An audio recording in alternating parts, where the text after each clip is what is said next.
Hello दोस्तों, अभी की बहुत ही बड़ी खबर बताने वाला हूँ। जी हाँ दोस्तों, ट्रेन एक्सीडेंट जो उड़ीसा में हुआ था उसे देखने के बाद पवन सिंह हुआ बेहोश। जी हाँ दोस्तों, आपको सीसीटीवी कैमरा में दिखाने वालों को ट्रेन एक्सीडेंट कैसे हुआ है। चलिए वीडियो को शुरू करते हैं। वीडियो को थोड़ा भी स्किप नहीं करिएगा।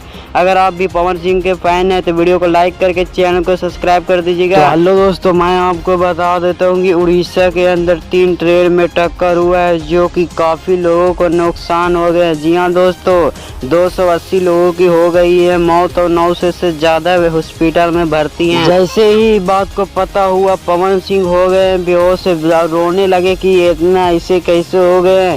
तो दोस्तों मैं बताऊंगा कि आपको ट्रेन एक्सीडेंट कैसे हुआ। 3 ट्रेन आ रहे थे, जैसे ही एक ट्रेन चक्कर पटरी के नीचे आ गए तभी एक ट्रेन पलट गए। तभी वहाँ पर मालगाड़ी थे, मालगाड़ी में जाके लड़ गए। तभी एक और एक्सप्रेस आ रहे थे जो कि उसमें टकरा गए। तो तीनों में टक्कर हुआ, तीनों ट्रेन पलट गए। जी हाँ दोस्तों, ये इंडिया में सबसे पहली बार हुआ कुछ ऐसा हादसा। दोस्तों इसको ऊपर क्या कहना चाहते हैं कमेंट बॉक्स में ज़रूर बताना।